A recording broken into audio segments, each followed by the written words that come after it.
My brothers and sisters in Christ, this meditation is on the nature of God's love. The Lord be with you. A reading from the Holy Gospel according to Luke.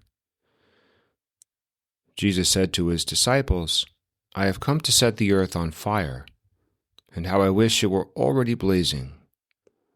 There is a baptism with which I must be baptized, and how great is my anguish until it is accomplished. Do you think that I have come to establish peace on the earth? No, I tell you, but rather division. From now on, a household of 5 will be divided, 3 against 2 and 2 against 3.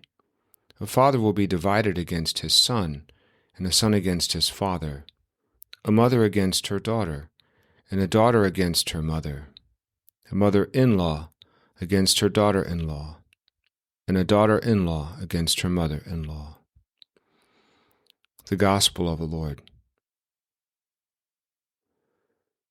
Some of you may still remember a story that made the headlines, capturing global attention for more than 2 months. Back in August of 2010, the entrance to a mine in northern Chile collapsed, leaving 33 men trapped nearly half a mile beneath the surface of the earth. 1 minute life was normal. The next, these men were trapped in total darkness, a horrific saga lasting for 69 days. News of their situation went viral as these miners became known as the 33. A team of international doctors, scientists, and engineers was swiftly assembled in an effort to do the impossible, to rescue these men from the hot, humid darkness. Miraculously, all of them were saved. As the 33 were being extracted out of the earth in a custom-designed steel rescue capsule, one of the primary threats to their life was ironically light. Although light is necessary for our survival, if we are deprived of it long enough, then instant exposure to it can feel like fire, singeing our eyes and skin. In today's Gospel, Jesus uses strong language to describe his mission. "I have come to set the earth on fire," he says, "and how I wish it were already blazing." What exactly is this fire that he is referring to?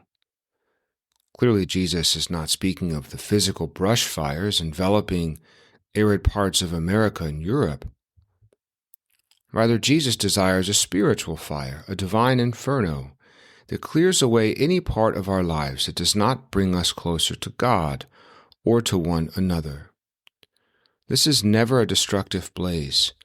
It is a divine passion that is intentional, that purifies, and yes, at times, can burn. If we are in a good place spiritually, then God's love feels like a fire in the best sense of the word. It warms and illumines our path. As the psalmist says, "Your word is a lamp for my path and a light for my steps." God's love also fills us with enthusiasm, as the prophet Jeremiah cries out from a muddy cistern, "Your word is like a fire in my bones. Woe to me if I do not preach it." But if we are not in a good place spiritually, then that same fire of divine love can feel painful, as it purifies our hearts, ridding it of sin. For example, the first day of sobriety can feel like fire to an addict. But through sobriety, God is burning away an addiction that might otherwise destroy a person's life. Telling the truth can feel like fire to someone caught in a lie. But through the honesty, God is burning away the dishonest tendencies that can rupture a relationship. Forgiving a deep-seated wound can feel like fire to someone who's been nursing a grudge. But through the forgiveness, God is burning away the anger that steals our peace. Discipline, honesty, and forgiveness, these are all good things. They're necessary for spiritual growth and healthy relationships. But in order for these virtues to grow, the Lord must purify our flesh. It's hard, and it burns. Think about those Chilean miners stuck inside a cave for 69 days. They were deprived of light for so long that immediate exposure to it could have seared their eyes and skin.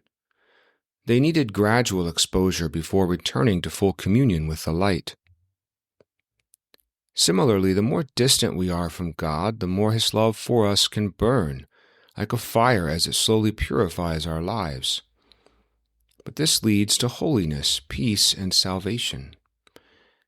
As the Book of Wisdom reminds us, the souls of the just are in the hand of God, because God tried them and found them worthy of Himself. As gold in the furnace, He proved them. Every soul must journey through that furnace of divine love to be purified. So how does the warmth of God's love console me? And where does it feel like a purifying fire?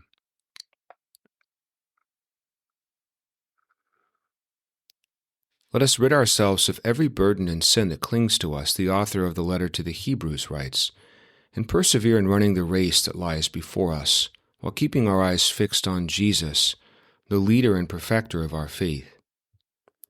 Today the Lord comes to set the world on fire with His divine love.